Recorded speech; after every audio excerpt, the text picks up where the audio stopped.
أعوذ بالله من الشيطان الرجيم. بسم الله الرحمن الرحيم. قال المصنف رحمه الله تعالى ونفعنا به وبعلومه في الدارين آمين.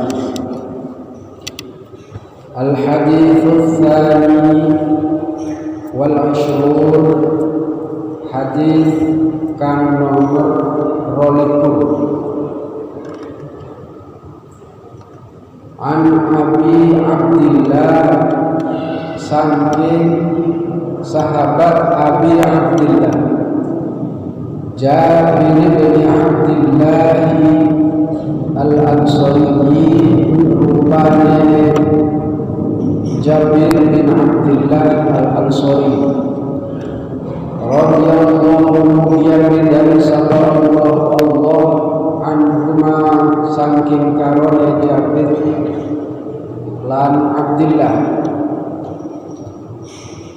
opo anna rajulan stuhune wong lanang siji iku sa'alakon sakarojul Rasulullah Kanjeng Rasul sallallahu alaihi wa alihi wasallam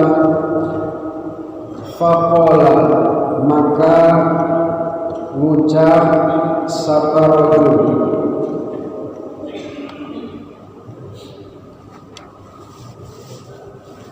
Ara'aita ay akhbirni kerso paring kabar panjenengan duhai Rasul idza shallaitu lalu salat sapa ingsun al maktubati ing salat lima waktu wasumtu lan puasa ingsun Ramadan ini dalam bulan Ramadan wa ahlaltu lan i'tiqadaken isun al halala ing halal wa haramtu lan ngadohaken sapa ingsun al harama ing haram walam azid lan ora nambahi ingsun ala dalika ing atase mangkono idza shallaitul maktubat wa sumtu ramadhana wa ahlaltul halala wa haramtul haram syai'an ing sewiji-wiji adkhulul jannata ana bakal masuk sapa ingsun al jannata ing swarga qala makan jawab sapa Rasulullah na'am yo rawahu riwayataken ing hadis sapa Muslimun riwayat Imam Muslim wa makna haramtul haram lan utawi maknane lafal haramtul haram iku istanantuhu ngadohaken sapa ingsun ing haram wa makna ahlaltul halal dan utawi maknane lafal ahlaltul halal iku fa'altuhu nglakoni ingsun ing halal mu'taqidan kelawan nekadaken hillahu ing kahalalane barang kang halal. Hadis yang ke-22 ini berbicara tentang bagaimana masuk surga, tiketnya itu apa? Ini nanti dijelaskan. Tiket masuk surga menurut hadis ini yaitu fi'lul ma'murat wa tarkul manhiyat. mengerjakan apa yang diperintahkan Allah dan meninggalkan apa yang dilarang Allah Subhanahu wa taala. Itu inti dari pelajaran hadis ini. Siapa yang menyampaikan hadis ini disampaikan oleh sahabat Rasul yang bernama Abi Abdillah. Itu nama panggilannya. Nama aslinya adalah Jabir bin Abdillah Al-Ansari, orang dari bangsa Ansor, umumnya tinggal di Madinah. Orang Ansor itu dicirikan dengan kelembutan hatinya. Orang Ansor itu dicirikan dengan tata kramanya yang halus. Madinah, orang Ansor itu juga orang-orangnya berpendidikan dan lebih sering mendahulukan kepentingan orang lain dibanding dirinya. Itu ciri orang Ansor yang menolong orang-orang atau sahabat-sahabat Rasulullah pada saat hijrah dari Makkah ke Madinah. Itu adalah orang-orang Ansor. Jabir menyampaikan bahwa suatu saat ada seorang laki-laki mendatangi Rasulullah Shallallahu Alaihi Wasallam. Siapa nama laki-laki itu? Disebutkan di sini namanya adalah Nu'man bin Qawqal. Nu'man bin Qawqal.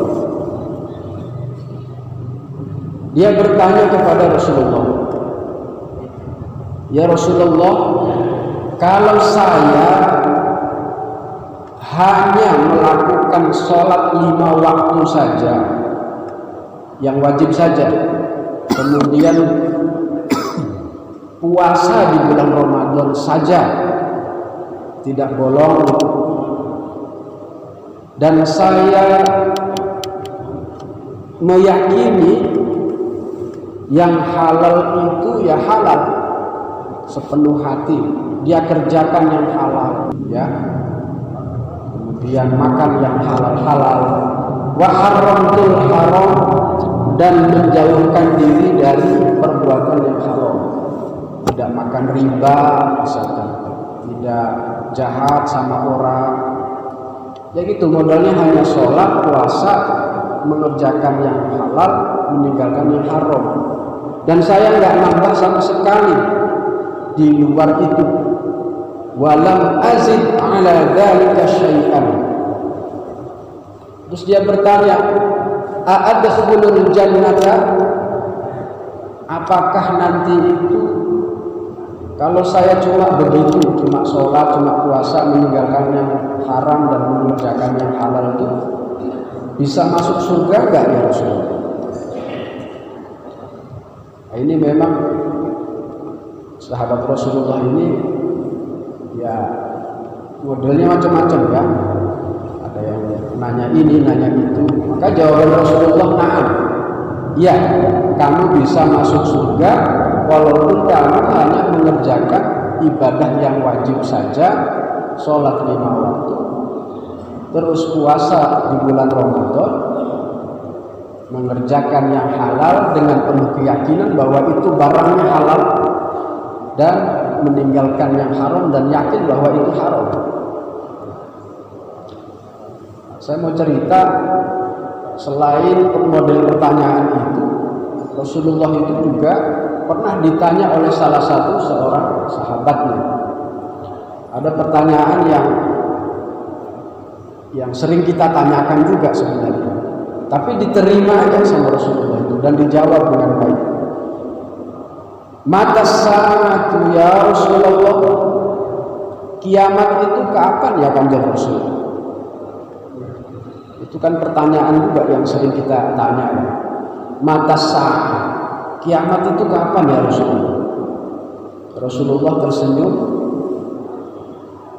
Ma'adatta laha, emang kamu nanya kiamat kapan itu udah punya bekal apa? Begitu. Udah punya amal yang banyak belum kira-kira gitu? Ditanya balik sama Rasulullah. Maka sahabat tadi itu menjawab, ma'addatu laha min kabiri sholatin wala siyamin. Aku nggak punya bekal apa-apa ya Rasulullah. Sholat saya ya biasa saja, puasa saya juga ya biasa saja. Walakinni uhibbullaha wa rasulahu. Tapi saya hanya mencintai Allah dan Rasulnya. Itu pengakuan dari sahabat. Maka Rasulullah memberi kabar gembira, al-mar'u ma'a man ahabba. Nanti di akhirat orang akan bersama dengan orang yang dicintainya. Nah, berarti Rasulullah memahami betul, tidak membuat sulit umatnya. Kita tidak tahu model sahabat yang bertanya ini kemungkinannya adalah orang-orang yang awam, sehingga tidak perlu diperpanjang dengan diberat-beratkan melakukan amalan-amalan yang lain. Nah, di sini ada penjelasan bahwa lam yadhkur an-nabiyyu sallallahu alaihi wasallam lis-sa'ili fi hadzal hadits syai'an minat tatawwu'at 'ala al-jumlah wa hadha yadullu 'ala jawazi tarki tatawwu'at 'ala al-jumlah. Ketika Rasulullah ditanya hanya dengan modal sholat, puasa, menghalalkan yang halal dan mengharamkan yang haram, bisa masuk surga, dijawabnya sekedar iya, tanpa Rasulullah menjelaskan dan menambahkan, loh kamu harus kerjakan yang sunnah. Itu maksudnya apa? Rasulullah tidak menyebutkan itu. Itu maksudnya wa hadza yadullu ala jawazi tarkit tatawwu'at 'alal jumlati lakin man tarakaha wa lam yaf'al syai'an faqad fauta 'ala nafsihi. Berarti ibadah sunnah itu boleh ditinggalkan, boleh untuk orang yang dalam kasus ini, karena memang ya tidak wajib. Tetapi ada tetapi di sini. Lakin man tarakaha wa lam yaf'al syai'an faqad fauta 'ala nafsihi rabhan 'aziman wa thawaban jasim. Tetapi orang Islam yang hanya mengerjakan yang wajib seperti sholat 5 waktu, puasa wajib Ramadan, ya, yang halal-halal dia kerjakan, meninggalkan yang haram, tidak mengerjakan yang sunnah, itu sebenarnya kata penjelasan di sini dia telah melewatkan untuk dirinya keberuntungan yang besar, wa thawaban jasima, dan juga pahala yang nyata, ya. Jadi baiknya bagi kita yang memang punya kemampuan melakukan ibadah sunnah, ya, dengan semampunya, ya. Dengan semampunya, tanpa harus memaksa diri, lakukan ibadah sunnah di luar ibadah wajib. Jadi yang Rasulullah sampaikan di sini dalam menjawab pertanyaan itu adalah standar minimal. Nah, orang bisanya cuma itu ya tidak apa-apa. Rasulullah tidak menambahkan jawabannya dengan oh tidak bisa, kamu harus, atau ya bisa tapi kamu harus sholat sunnah misalkan. Itu sebenarnya kata Kiai Musallih di sini dalam rangka untuk memudahkan, ya, wa taisiran, tashilan wa taisiran. Karena begini Bapak-bapak dan Ibu, beragama itu sebenarnya mudah. Beragama itu mudah, jangan dibikin beban. Lakukan semampunya. Itu Allah Maha Pengasih, Maha Penyayang. Tapi juga jangan gampang-gampang. Gitu. Rasulullah pernah juga mengingatkan untuk tidak berlebihan di dalam beragama. Halakal mutanatti'un, halakal mutanatti'un, halakal mutanatti'un. Rusak atau hancur orang yang berlebih-lebihan. 3 kali beliau mengucapkan. Di hadis yang lain menyampaikan iyyakum wal ghulu fa inna ma ahlaka man kana qablakum al ghulu wa fil din. Hati-hati dengan sikap berlebih-lebihan.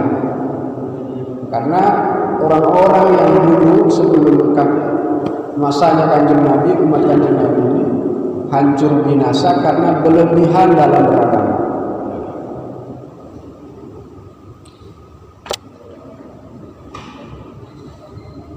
Li'alla yakuna al-iktsar min dzalika tanfiran lahu. Karena kalau Rasulullah membebani dengan penjelasan kamu harus melakukan ini, melakukan itu di luar kemampuan si penanya, boleh jadi orang Islam itu lari. Kok beragama kok susah, ya sudahlah, dia akhirnya tidak tertarik beragama. Maka dari itu mari kita mengukur kemampuan diri, laksanakan yang kita bisa sambil mengajak orang lain bahwa beragama itu ya tidak sulit, beragama itu mudah. Jangan dipermudah, tidak tasahul, tidak memudah-mudahkan, tetapi sudah tidak takalluf. Takalluf itu ya membeban-bebani diri, gitu. Saya kira itu penjelasan dari hadis yang kedua tadi. Semoga Allah Subhanahu wa taala senantiasa memberikan kita kekuatan untuk melakukan ibadah tambahan di luar ibadah wajib. Karena boleh jadi ibadah sunnah yang kita lakukan di luar ibadah wajib itulah yang akan membantu kita di dalam ketika kita menghadap Allah Subhanahu wa taala. Semoga ada manfaatnya dan mohon maaf atas segala kekurangan. Wallahul muwaffiq ila aqwamit thoriq. Wassalamualaikum warahmatullahi wabarakatuh.